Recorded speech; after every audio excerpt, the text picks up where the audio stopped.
Hello everyone, and welcome to the 101st episode of Financial Freeway. My name is David J. Attwood. I'm the man rocking the Ray-Bans, and today I'm coming to you from the southern, well, not the southern tip, but the southern part, southwestern part of the island, the tropical island of Indonesian island of Bali. And Gabby and I, we were woken up by the sounds of the jungle, and across from the loft where we're staying, there was actually there's a little farm. So you get the roosters crowing, you get the cowbells dingling as the cows are heading out to the field to start doing what they do in fields. And had a cup of coffee, and we decided to head down to the beach and just enjoy the morning before it got a little bit too hot. It's a beautiful morning down on the beach. We were here last night on the same beach last night, and right behind me, you just missed it. They just packed up and went away. I got some footage of it, but there's a photo shoot here. There is so many models and so many photo shoots happening on this beach. Last night, it was just a whole array of cameras and iPhones and people getting their wedding photos done out here, and their all the Instagram influencers. And you know, I don't know, maybe I'm wrong, but I find it a little bit odd when I see a mom taking photos of their teenage daughter in bikinis. You know, like it felt icky. I don't know. I mean, I'm not saying it's not a thing, and you know, you want to support your kids. It was just a weird thing. Maybe it's me. Maybe you tell me in the comments if I'm a weirdo, but I just think, I don't know. I wouldn't want to promote my daughter in that sort of setting. But that's just me.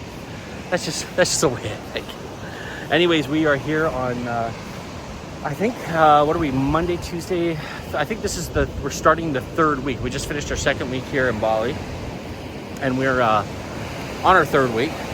We're going to be here for another 2 weeks, and then we're off to Vietnam for a bit, check that out, and then we don't know what's going on with that. We haven't quite made up our mind as to what we're doing. So it's been quite an adventure, and I mean adventure. Like, I mean, the thing is, yes, it's beautiful. The settings are the photographic scenery we're at the beach. We're making our own schedule. These are all things we all dream of. We all dream of having that kind of life where you get to call the shots and you are the master of your domain. But it is work. Oh, I'm sorry, fingers on the way there. It is work. It is a job. We do get up and we have to do work. And some of it, since I've been here, it's been kind of stressful. And I know that I've talked about this before on the podcast, but I was actually listening to an interview with Elon Musk's ex-wife. Forgive me, I forget her name, but she still retains the Musk last name. Shocker. Shocker that she did that. But she was saying that her husband, her ex-husband, has the ability to take on this incredible amount of stress. And that is really what differentiates the people who can really excel and really, really get to the next level, is how much stress you're able to take on and still operate.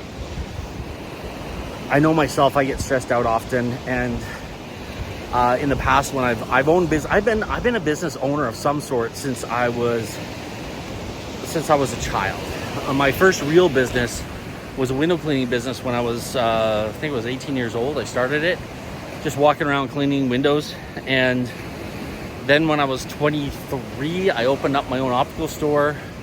It's been an adventure, but each one of those things has been incredibly stressful and an incredible education, because there's so much coming at you and you have to learn on the fly. And you learn by making mistakes, you know, having conflict with people, and then having to fix it, having to make it all better. So I just want anyone to know that if you're starting out and you're trying to get to that next level in life and things are getting stressed out, you're on the right path. And it is, when I heard that the super successful people are the ones that actually are able to take on that stress. It kind of gave me permission to be stressed out. And it gave me permission, it made me realize that, okay, so if I'm stressed out, I'm not screwing up. I am actually, on the right path. I am learning and growing. So if you're in that situation and you're getting stressed out, you're in the right path. You're going right. Now, of course, you want to manage that stress. Don't get too stressed out.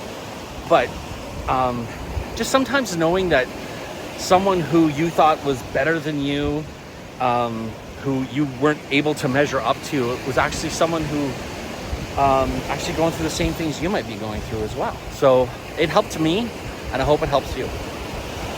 Today's topic, I want to talk about poison. Kind of an interesting topic. We all have people that love us, and unless you're a really, really special person, you probably have someone who doesn't love you that much. And I have people who love me, and I have people who don't. And I was thinking about that.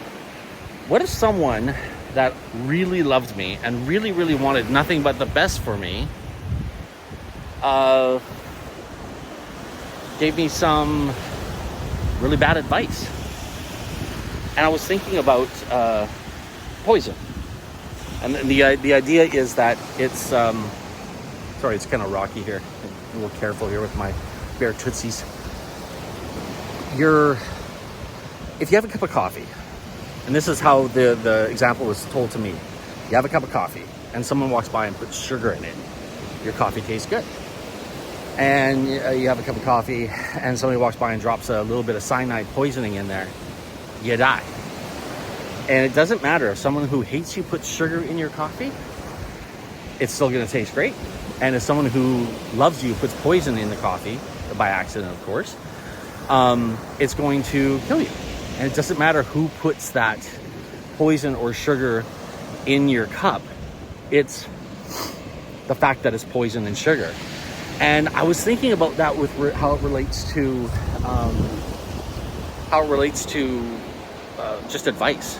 How many people we love give us advice because they think it's the right advice, and it could be the wrong advice. And the fact, here's something else. I had a person in my life years ago, and I just didn't like this guy. I really, really didn't like this guy. He was a business partner I had. He had money. That was the only thing that I enjoyed about him. He had money, and I had the idea. He kind of financed it, and we put the whole thing together. And he just made my life miserable the whole time we were partners, like absolutely miserable. So when I was really excited when we parted ways, really, really excited when we parted ways. But he told me something, and it always stuck with me. He said, it doesn't matter who it is or what you do, you're always going to learn something from someone, from everyone. And it's funny because that's what I learned from him. So because of that, I started actually going to lectures and conferences that, didn't have anything to do with my particular craft or work or hobby or whatever. And one of those things, just as an example, is I never worked with doves. I never did magic with doves or birds, never once. And there was a guy who came to Victoria to do a lecture on doves, and I went to it, and I learned stuff. So it's important that you take every opportunity you can to learn, because even if it's from someone you don't like, you can probably get some really good ideas. So when you're considering what to go with, I mean, it's always nice to go and hang out with people you love, but sometimes they're not going to give you the right advice. So it doesn't matter, as I was trying to say, it doesn't matter where you get good advice from, and it doesn't matter where you get wrong advice from. It's important to be very careful about the advice that's given to you, and don't be afraid to take it from people you don't like, because it might be some really good advice, And be cautious. Whoa. Be cautious about taking advice from people you love just because it feels good going down. Anyways, folks, thanks so much for watching. If you haven't already, make sure you subscribe. Of course, go down and check out financialfreeway23.ca. That's where we got all the really good stuff. Hit the thumbs up if you liked what you heard today. And of course, as always, what I say is tell people, spread the good word. Spread the good word about what we're talking about here. And the concepts and the ideas, even if you just want to take credit for it, I don't care. I just want everyone in the world to live a life of abundance. Thanks so much. And no matter where you are in the world, God bless and enjoy the rest.